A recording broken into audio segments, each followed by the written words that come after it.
오늘은 하나님께 대하여 고요한 사람이라는 제목으로 하나님의 말씀 증거하겠습니다.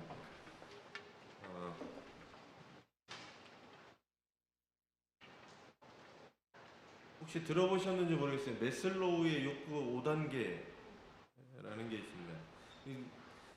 상식으로는 알고 계셔요. 이 메슬로우라는 사람이 사람의 욕구의 단계가 있다라는 거예요. 단계가. 네? 제일 밑에 뭐가 있냐면 생리적인 욕구입니다. 이게 사람 생존에 관한 욕구예요. 그래서 기본적인 욕구, 식욕. 네. 먹어야 살잖아요. 식욕, 성욕, 수면욕, 이거는 사람이 갖고 있는 이 생리적인 가장 기본적인 욕구라는 거죠. 이게 충족이 안 되면 그 위에 것들은 사실은 충족이 될 수 없습니다. 가장 인간의 생존에 밀접한 욕구죠. 생리적인 몸에 필요한 욕구입니다. 자, 그 다음에 뭐가 있냐면 안전의 욕구가 있어요. 안전의 욕구. 보호받아야 된다라는 것, 안정해야 된다라는 것, 편안해야 된다라는, 그리고 건강해야 된다라는 이 안전의 욕구라는 게 그 다음에 올라옵니다.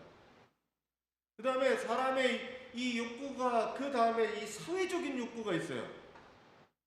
애정을 느끼고, 친화감이 있고, 소속감이 있고, 정치적인 어떤 사회에서 내가 인정받고 할 수 있는 것들, 그게 사회적 욕구입니다.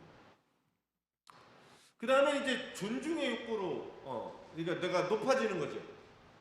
그래서 승인받고, 존경받고, 어떤 지위에 오르고, 명예적인 일을 하는 것은 그 위에, 상위의 욕구입니다. 그리고 가장 높은 욕구가 뭐냐? 자아실현의 욕구라는 거예요. 내가 원하는 목표, 자기 완성, 삶의 보람의 욕구가 누구에게나 있다는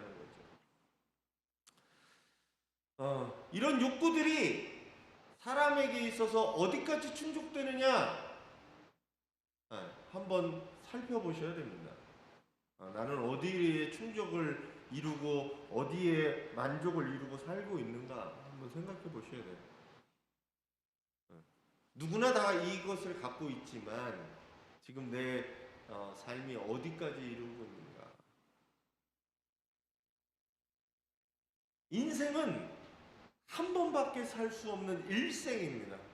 어떤 사람도 인생을 두 번 살거나 다시 살 수 있는 사람은 없습니다. 한 번 살아가는 거예요. 처음 태어났으면 그 죽음의 그 순간까지 계속 진행될 뿐입니다. 그러니까 나에게 주어진 한 번의 삶을 어떻게 살아갈 것인가 잘 살기 위해서 나름대로 노력합니다. 요즘에 유명한 것 중에 하나가 이 버킷리스트라고 하는 거 들어보셨어요? 버킷리스트? 죽기 전에 한번 해봐야 될 것. 어떤 사람은 죽기 전에 나는 번지 점프를 해야 되겠다. 네. 죽기 전에 세계 여행을 해봐야 되겠다. 뭐 그런 버킷리스트를 만들어서 그것들을 해 나갑니다. 근데 한편으로 드는 생각은 그거예요. 그거 없으면 못 사나? 버킷리스트 아니면 그게 그만큼 나를 어디로 욕구를 채워주는 걸까? 그게 자아실현의 욕구를 채워줄 건가? 아니면 내 그냥 생리적인 욕구를 채워주는 것인가? 한번 좀 생각을 해보게 됩니다.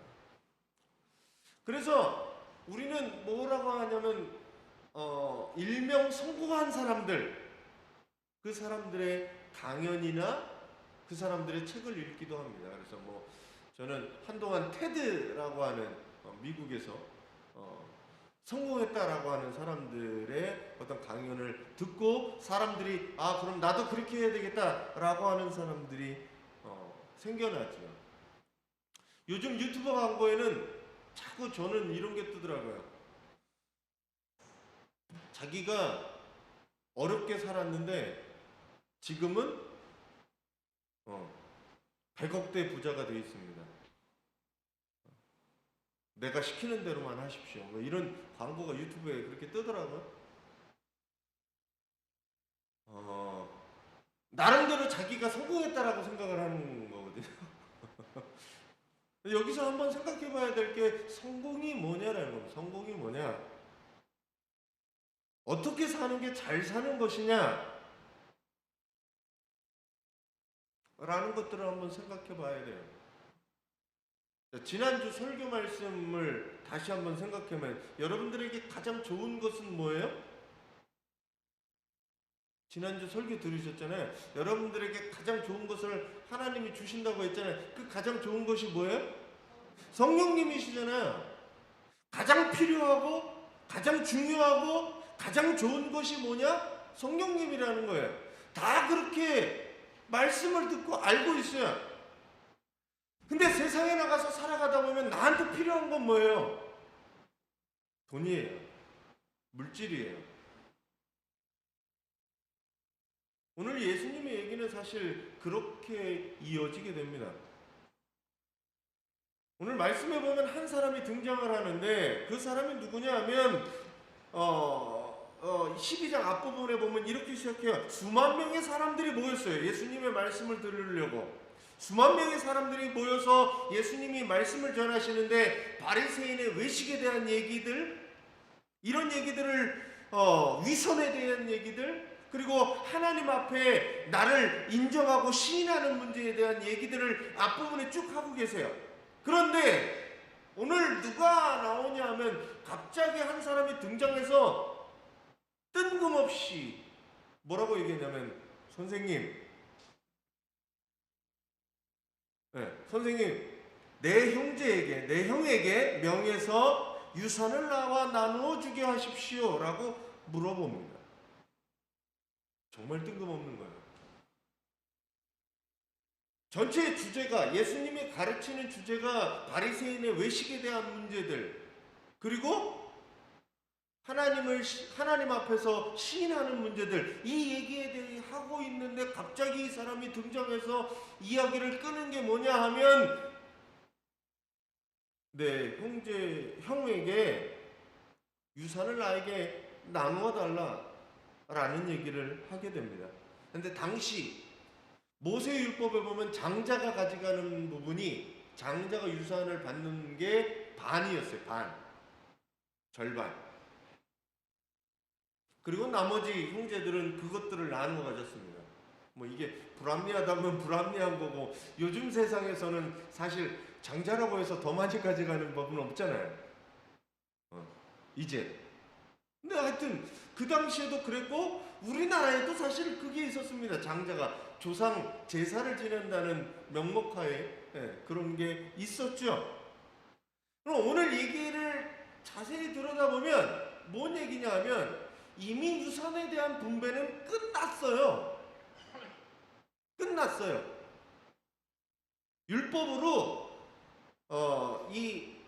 랍비가 해서 유산에 대한 부분은 끝났어요. 근데 지금 이 사람 동생이 생각할 때는 유산을 나는 어떤 거냐면 덜 받은 것 같은 거예요. 형이 더 많이 가진 것 같은 거예요. 내가 덜 받았으니 예수님, 형이 그 자리에 있는지 없는지 모르겠어요. 예수님이 얘기하셔서 저 형이 받은 유산 중에 내 몫을 더 달라고 얘기하는 거예요, 지금.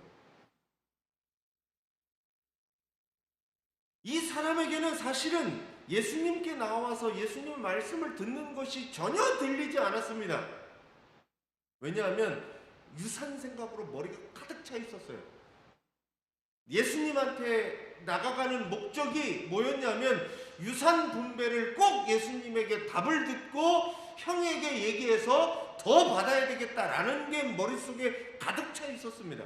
그래서 예수님에게는 상관없이 그 얘기를 듣지 않고 들리지 않고 자기가 원한 얘기를 갑자기 하게 되죠.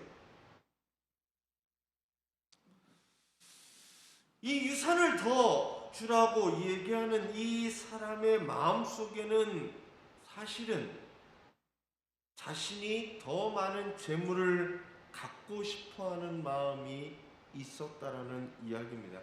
예수님의 대답에 보면 나와 있어요. 재물에 대한 욕심이 있었다는 거죠.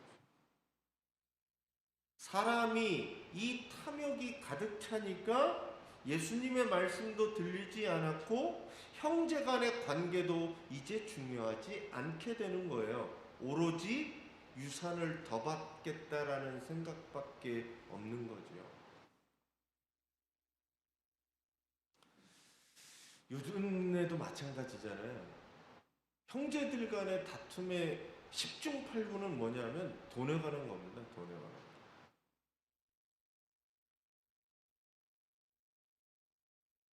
제가 오늘 어떤 페이스북 글에 그거 있더라고요. 어, 오래된 어, 병자, 예, 노인에게는 자식은 없고 상속자만 있다고. 예.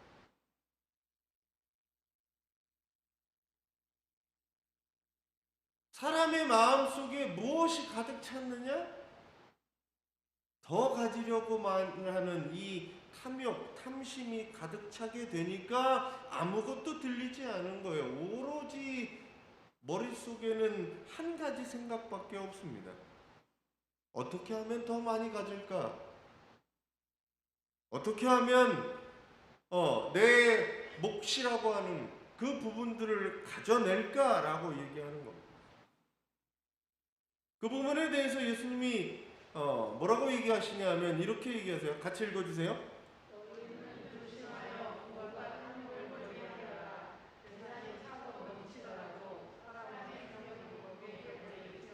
네, 뭐라고 얘기하시냐 하면 이 사람의 마음을 사실은 주님은 알고 계셨어요.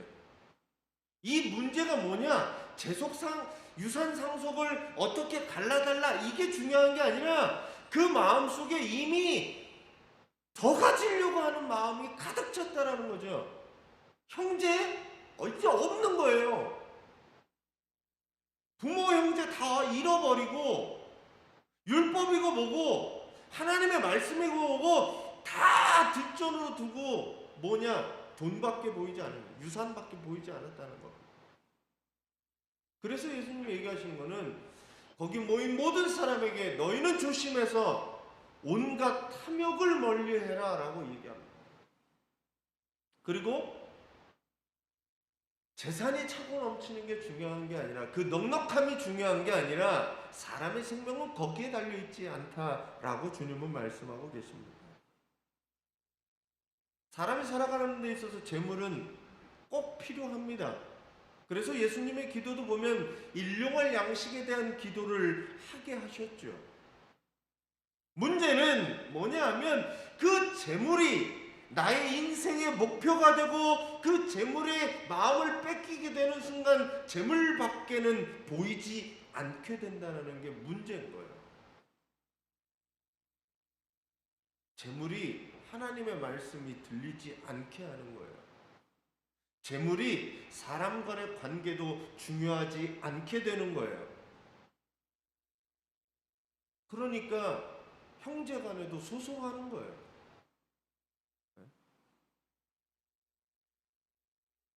돈이 생기면 마누라부터 바꾸는 거예요. 그게 잘못됐다라고 이야기하는 겁니다. 재물이 어느 순간 내 인생의 목표가 되어버리는 순간 그 순간을 사실은 조심하라라고 말씀하고 있는 겁니다. 우리가 주의하지 않으면 어느 순간 나는 뭘 따라가냐면 돈에 따라가게 돼 있다는 거예요. 사람은 누구나 돈이 내 인생의 목표가 되어버리는 거예요. 왜 모으는지도 모르고 왜 쌓는지도 모르고 그냥 쌓아놓는 거예요.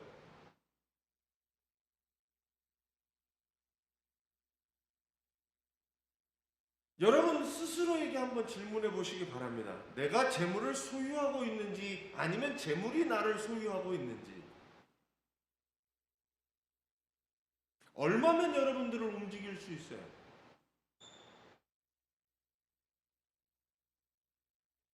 옛날에 투표할 때 옛날에는 돈을 주고 표를 샀습니다.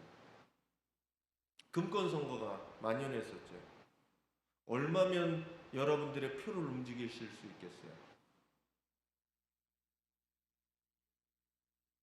마찬가지로 여러분은 얼마면 여러분의 삶을 바꾸실 수 있겠습니까?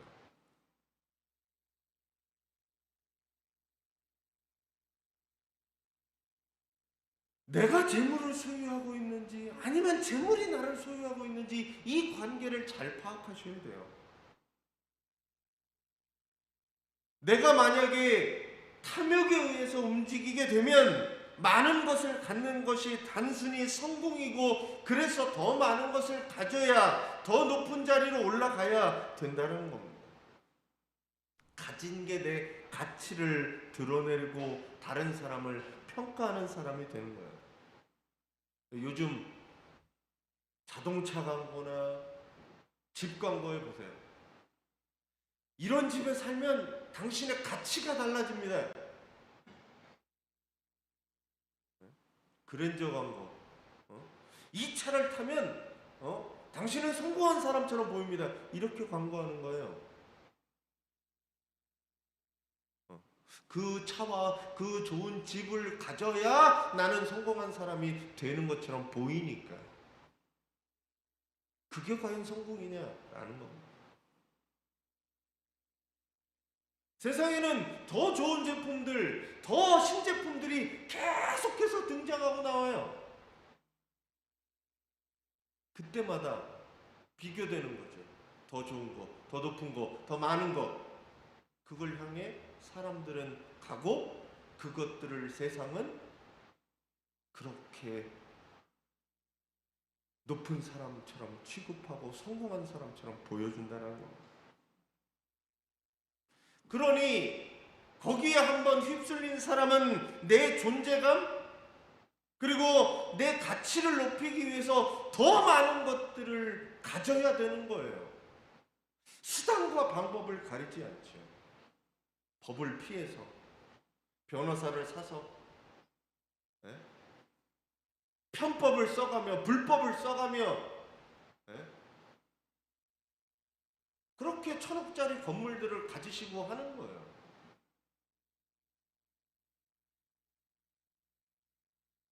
과연 그런 게 의미가 있냐라는 겁니다. 명품을 차고 다니니까 자기가 명품이 되는 게 아니잖아요.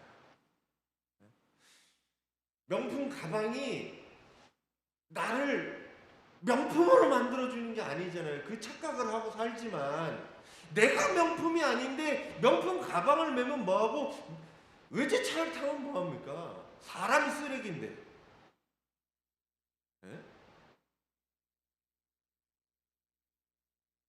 그 외형이 아니라 내가 중요하죠. 나는 아무것도 바뀌지 않고 나는 그렇게 살면서 무슨 명품이길 바라는 거죠. 오늘 성경에서 얘기하는 이 탐욕을 주님은 멀리하라라고 얘기합니다. 더 가지려고 하는 마음이에요. 다른 말로 얘기하면 더. 욕심에 더는 한두 끝도 없습니다. 얼마가 있으시면 행복할 것 같아요? 그 끝이 있을 것 같으세요? 내가 한 1조쯤 있으면 행복할까요? 너무 상상이 안 되는 금액이라. 행복이 거기 있지 않다는 거 우리가 다 알면서도 사실은 거기에 혹하게 되는 거예요. 재물에 대한 욕심이 우리의 믿음과 우리의 삶을 잘못하면 망쳐놓는다는 거예요. 그래서 재물에 대한 올바른 관점을 가지고 계셔야 됩니다. 우리가 11조를 하는 이유는 이게 모든 것이 하나님에게 왔다라는 고백이에요. 하나님이 주셨다는 거예요. 내 것이 아니라 하나님의 주셨고 하나님의 베풀어 주셨습니다 라고 하는 고백인 거예요. 재물을 위해서가 아니라 재물을 누리고 그 재물을 사용하며 살아가시는 우리 성도님들이 되시길 바랍니다. 그래서 지혜로운 청지기처럼 내게 베풀어 주신 것을 이건 내 것이 아니라 하나님의 것을 잘 사용하고 선용하는 우리 성도님들이 되시기를 바랍니다. 이 그림이 렘블란트의 어리석은 부자의 그림이에요. 제가 볼 때는 조금 문제는 있습니다. 예수님 당시에 안경이나 이런 것들이 없을 테고 그 당시에 부자는 사실은 소출을 많이 했을 텐데 아마도 집에 가서 생각했던 것 같아요. 아 이제 저기 밭에 풍년이 들어서 어떡하지? 이거를 생각한 것 같아요. 예수님의 비유의 이 어리석은 부자 비유는 사실은 어리석은 부자가 큰 문제가 있는 건가 아닙니다. 그냥 땅이 있었어요.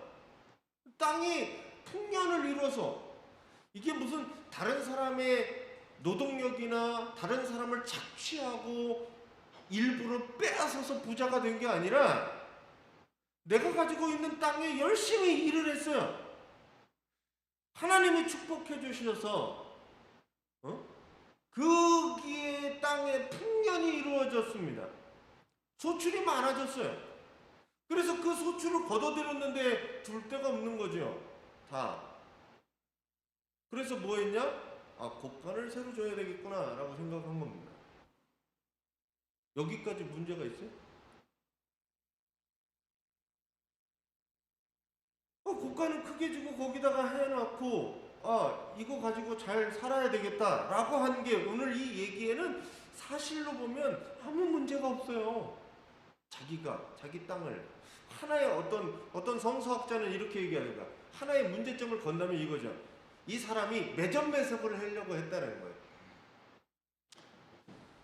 자기가 곡간을 크게 줘서 거기다가 곡식을 다 집어넣고 곡식이 떨어졌을 때 비싼 값에 남에게 팔으려고 했다. 어떤 학자는 그렇게 얘기합니다. 근데 제가 볼 때는 거기에 신빙성이 없어요. 이 사람은 열심히 일하고 그냥 소출이 많아져서 그걸 어디다 쌓아놨어요. 그리고 그걸로 먹고 살고 즐겁게 보내려고 했어요. 이게 뭐가 잘못돼요? 여러분들이 노후 준비하는 게 뭐가 잘못됐어요? 잘못된 거 없잖아요. 거기에 잘못이 있다고 얘기하는 게 아니에요. 이 어리석은 부자의 비유는 어디에 잘못이 있느냐? 부자의 문제점은 처음부터 시작해서 나로 시작하고 나로 끝난다는 게 문제입니다. 내 소출이, 내 곡간이, 내 곡식이, 내 영혼이 나예요, 나밖에 몰라요. 나만 잘 먹고 잘 살면 되는 거예요. 이웃 사랑 여기 없어도 돼요. 근데 이 사람이 생각한 거는 내 영혼의 평안함, 나만 생각하면서 이야기하는 겁니다. 19절에 뭐라고 얘기했냐면, 이거 19절인가? 아니, 19절에 뭐라고 얘기했냐면, 그리고 내 영혼에게 말하겠다. 영혼아, 여러 해 동안 쓸 많은 물건을 쌓아두었으니 너는 마음 놓고 먹고 마시고 즐겨라 라고 얘기하면 이 부자가 충분하게 쌓아놨으니 먹고 마시고 즐겨라. 이게 부자의 계획이었어요. 꿈 같은 일이죠. 누구나 바라는 젊었을 때 벌어서 많이 모아놓고 나중에 편안하게 쓰는 것. 이게 뭐 잘못된 건가요? 그렇게 누구나 살아가기 원한다는 거죠. 부자는 꿈을 이룬 겁니다. 그렇게 열심히 살아서 그 모아놓은 것으로 나중에 내가 아무것도 할 수 없을 때 편하게 살아가는 것, 그거 지금 필요한 거예요. 근데 문제는 여기서 반전이 찾아오는데 그 반전이 뭐냐면 갑자기 하나님이 내 영혼을 오라고 했을 때 어떻게 할 거냐? 준비한 게 누구 것이 되겠느냐라는 얘기입니다.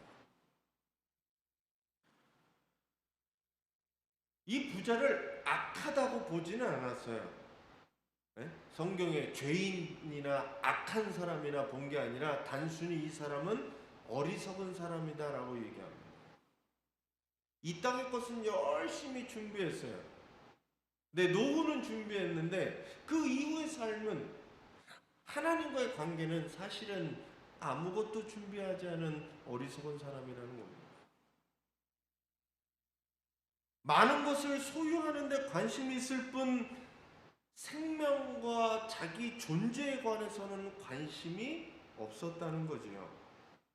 내가 노력해서 내가 해놓은, 나를 지켜주는 게 물질의 모든 것이라고 생각했다는 거죠.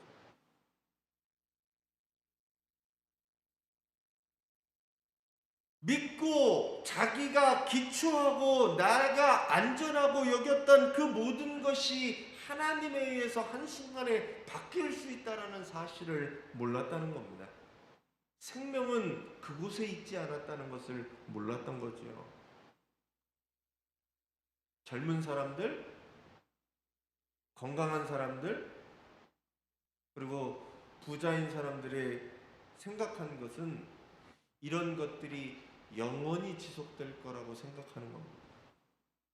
세상은 당신의 부와 당신의 건강과 당신의 젊음이 영원할 거라고 이야기해요. 왜? 그래야 장사가 되니까요. 그러니까 우리 알고 있잖아요. 내 젊음이, 내 부가 영원하지 않아요.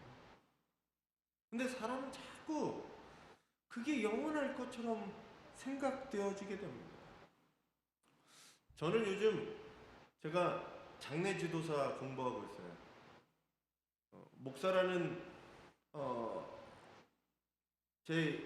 이게 죽음을 굉장히 많이 경험하는, 다른 사람들보다 경험하는 사람이기 때문에 그래요. 다른 사람들은, 일반적인 사람들은 자기 아버지, 어머니, 혹은 장인어른, 장모님, 아니면 시아버지, 시어머니, 아니면 고기 할머니까지 그런 정도의 장례를 경험하게 됩니다. 근데 저희는 그렇지는 않아요. 더 많아요.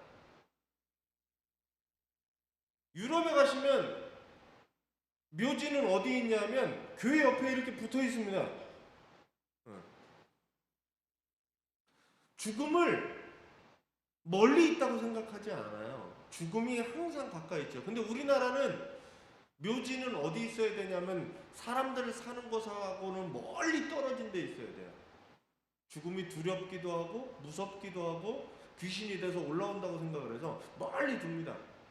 그래서 묘지 근처 가면 땅값이 뚝뚝뚝뚝 떨어져요. 네. 외국은 그렇지 않대요. 프랑스만 가봐도 묘지 근처는 아름답게 해놓고 오히려 거기가 명당, 땅값이 높다고 그러더라고요. 근데 우리나라는 그렇지 않아요. 사람이 젊음이 평생 될 것 같고 부가 계속 진행될 것 같고 계속 건강할 것 같지만 한순간에 사람이 바뀌어진다는 거예요. 우리는 세월호를 경험했습니다. 젊은 꽃다운 아이들이 한순간이었죠. 한순간. 그것도 놀러 가다가. 죽음은 내가 예측하지 못한 그 순간에 찾아온다라는 사실을 우리는 자꾸 잊어먹어요. 죽음이 나하고는 거리가 멀다고 생각한다고요. 근데 죽음이 생각보다 가까이 있다는 겁니다. 젊은 애들도 한순간에 가요. 올 때는 순서대로 왔지만 갈 때는 순서가 없는 거예요. 그거를 잊어버리고 산다는 거죠. 이 죽음에 대한 생각이 있는 사람만이 오히려 삶을 제대로 살아갈 수 있습니다. 이 아이러니한 거예요. 죽음에 대한 생각을 제대로 한 사람이 현실의 삶을 잘 살아갈 수 있는 거예요. 죽음을 염두하고 생각하고 기억하고 이것들을 준비하는 사람이 삶을 열심히 살아가는 거예요. 될 대로 되라는, 죽지 않을 것 같은 사람이 하는 거죠.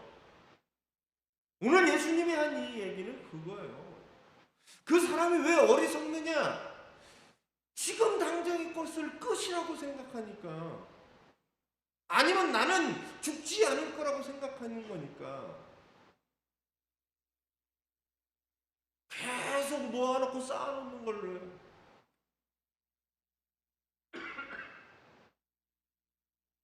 여러분 인생에서 가장 중요한 게 무엇인지 한번 살펴보십시오.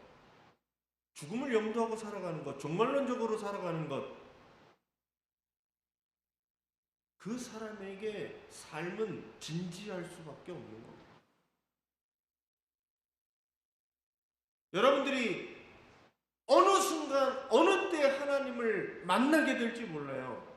요즘 뭐 교통사고도 있고, 사실은 갑작스러운 병이 나에게 찾아오기도 하고, 코로나로 인해 갑자기 어려워지기도 하니까요.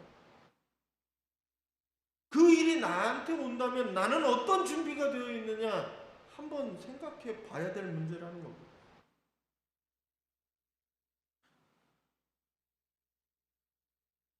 오늘 이 어리석은 부자에게 예수님이 이렇게 얘기하세요. 같이 한번 읽어주시죠.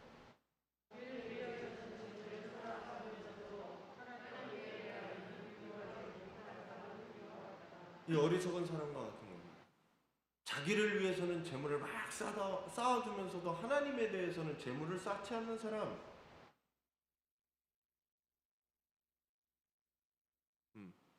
그 사람이 뭐냐? 어리석다라고 얘기하는 겁니다.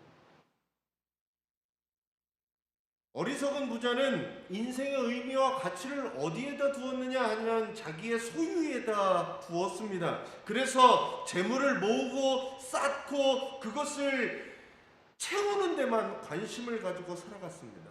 그러나 정작 자신이 쌓아놓은 재물과 명성과 그것이 내 생명을 유지하고 내 생명을 위하는 데는 전혀 도움이 되지 못했다는 것을 알지 못했다는 겁니다. 예수님께서는 이 비유를 통해 사람의 인생은 하나님과 어떤 관계를 맺고 살아가느냐, 하나님의 뜻대로 살아가느냐가 그 인생의 목적과 의미라는 겁니다. 그러지 못한 사람, 지혜로운 사람이 아니라 어리석은 사람이 되는 거죠. 여러분은 말씀을 통해서 내 삶을 한번 돌아보시고 새로운 삶으로 나아가시기를 축원합니다. 그래서 재물에 의해서 끌려가는 사람이 아니라 재물을 다스리면서 살아가시기를 간절히 축원합니다. 삶의 순간순간 내가 이것을 쌓는 것이 아니라 하나님께서 나에게 베풀어 주신 은혜에 감사하며 내 삶의 현장에서 하나님의 뜻을 이루며 살아가는, 그리고 그를 위해서 기도하며 살아가는 우리 성도님들이 되시기 바랍니다. 성령의 충만함을 받을 때 바로 이 나의 소유, 나의 욕심으로부터 벗어나서 하나님이 주신 것들이, 내게 주신 재물과 달란트를 하나님의 뜻에 맞게 선용하며 성령의 아름다운 열매들을 맺어가는 저와 여러분이 되기를 간절히 축원합니다. 같이 한번 읽어주세요.